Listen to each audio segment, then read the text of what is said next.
Hola a todos y bienvenidos a la nueva edición de la Liga SERAM, la competición de casos clínicos para residentes de la Sociedad Española de Radiología Médica.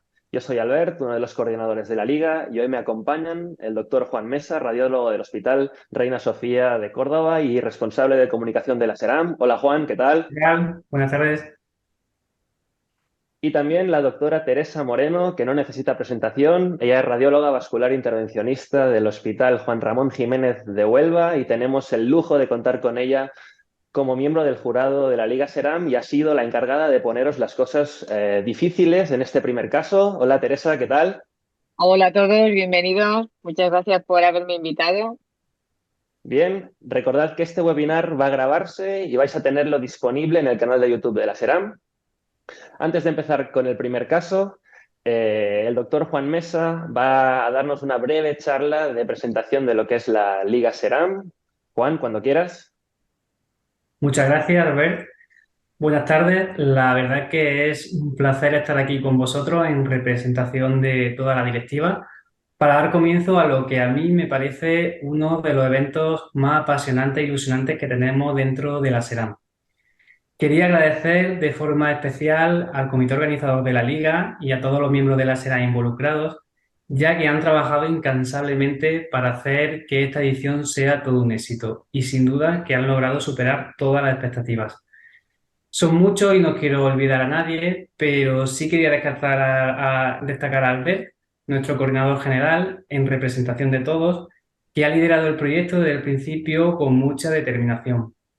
También agradecer el trabajo del jurado que dedica mucho tiempo a preparar los casos y a que la liga tenga un alto nivel científico.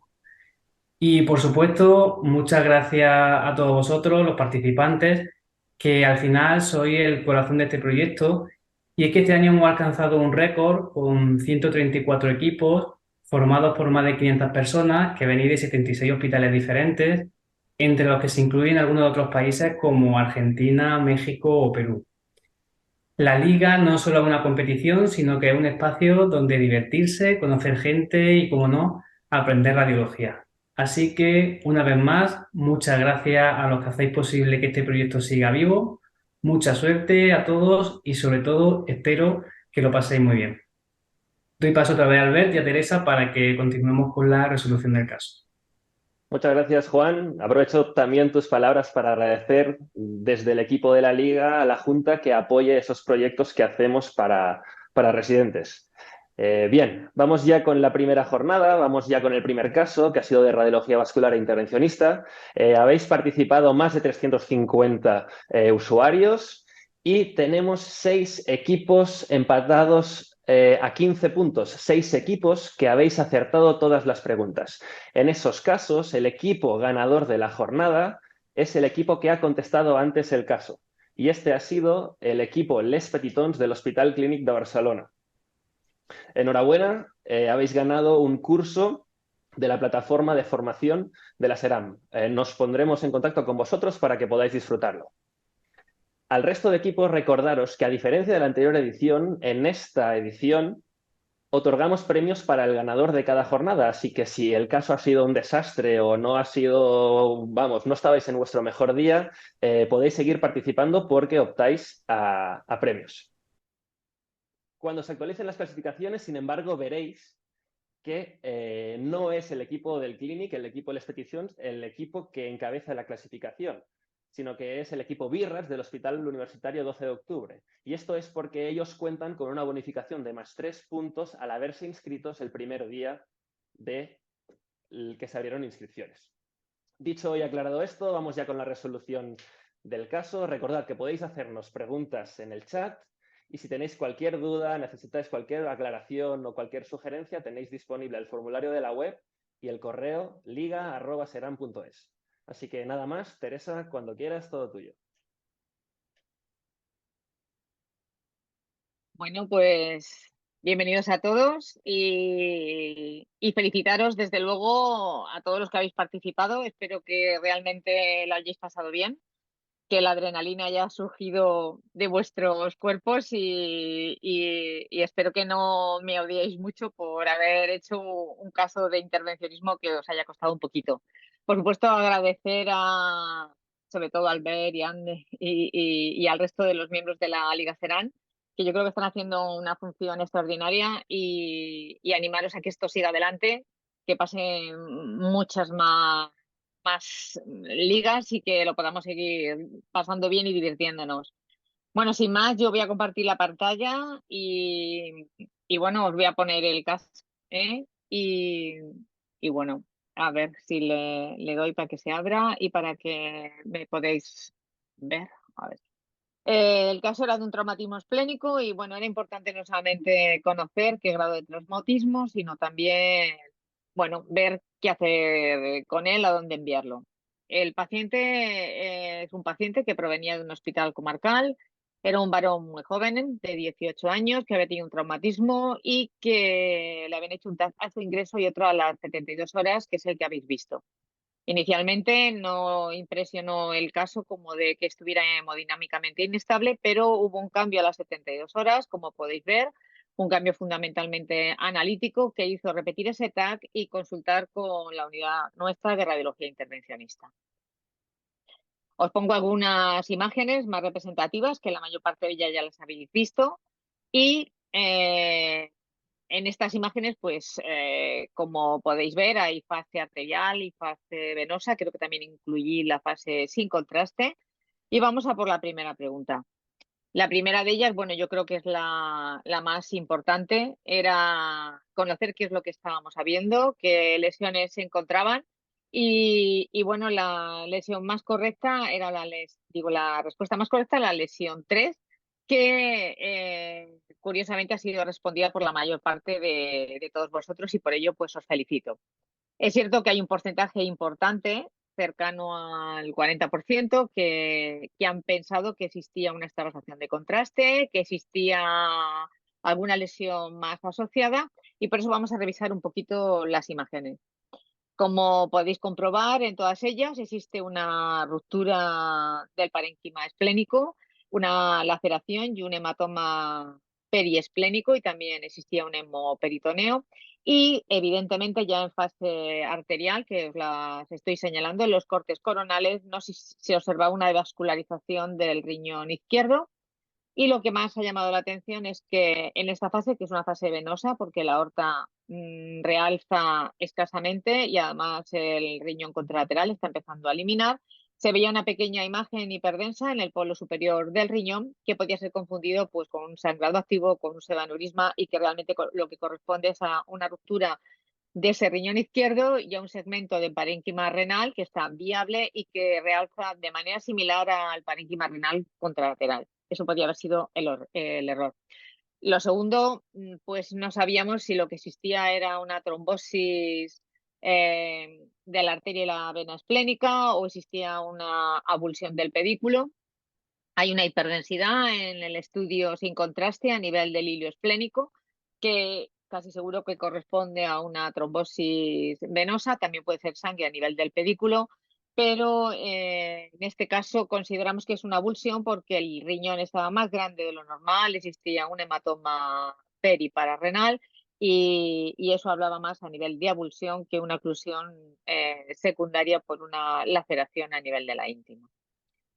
La segunda pregunta era ¿a qué grado de lesión renal, digo, de lesión esplénica nos encontrábamos? Bueno, pues podía ser una lesión 4, grado 5, pero en este caso lo que sí era claro es que la lesión era un estallido esplénico que llegaba a alcanzar el hilio vascular, que rompía el bazo en dos partes, que había un hemoperitoneo asociado, pero no se veía extravasación activa de contraste ni lesiones potencialmente sangrantes, al menos de gran tamaño, como podían ser los pseudoaneurismas, los hematomas intraparenquimatosos o la existencia de una fístula arteriovenosa.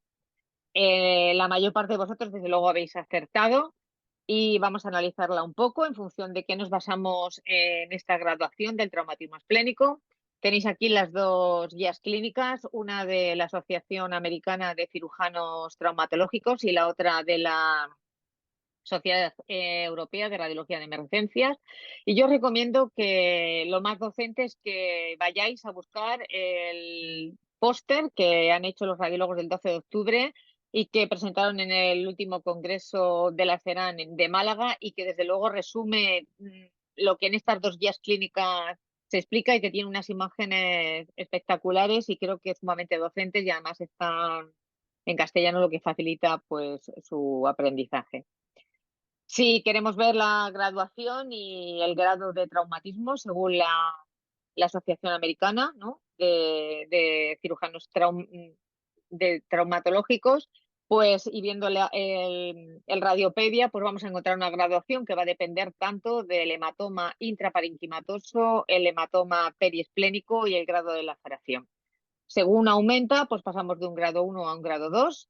Hay veces el grado 2, como es en este caso, se puede mezclar con un grado 3. Ya en un grado 3 tenemos una gran afectación, más del 50% de superficie esplénica rodeado de un hematoma periesplénico y con hematoma intraparenquimatoso, que muchas veces se entremezcla con el grado 4.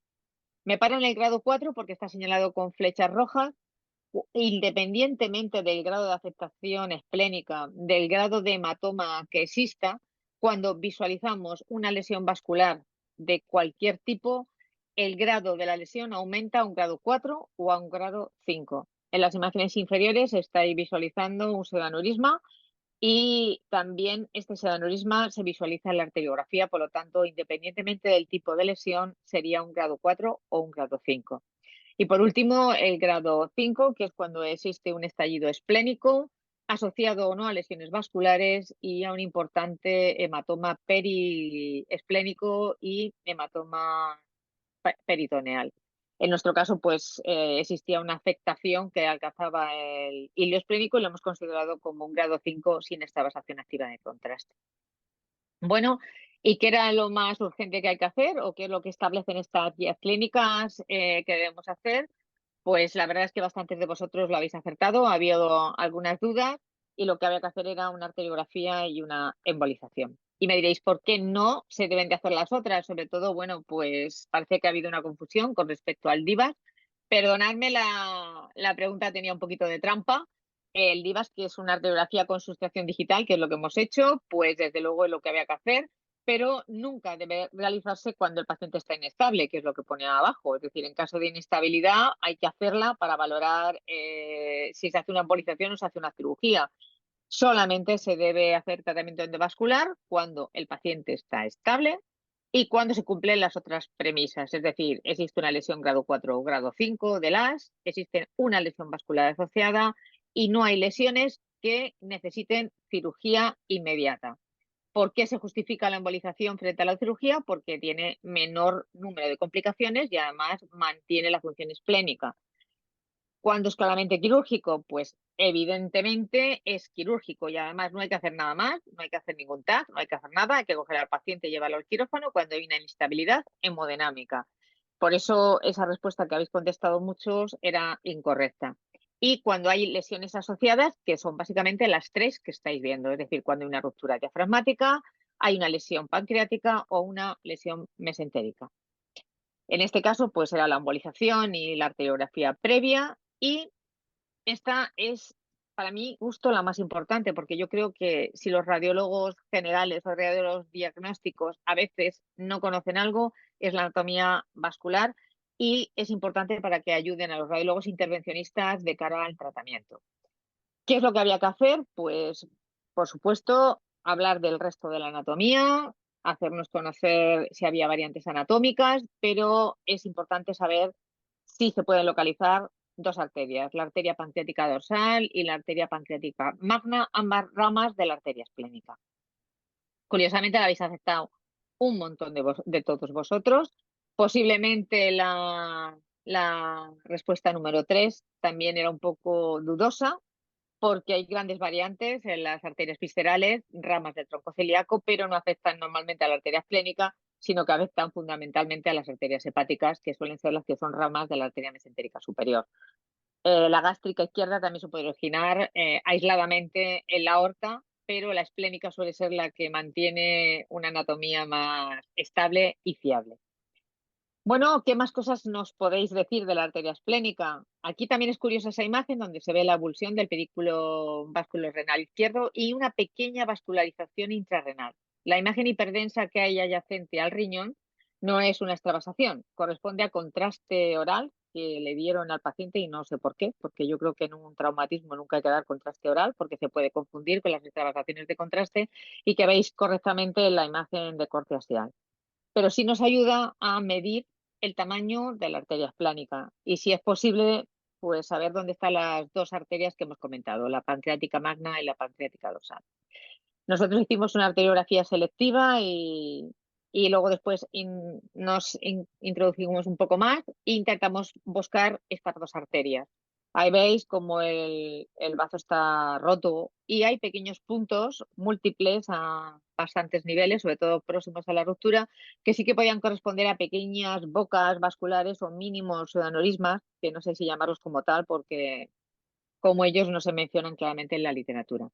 Y nos pareció que veíamos la arteria pancreática magna. Esa es la que vimos, la pancreática dorsal no, en ocasiones no se puede ver.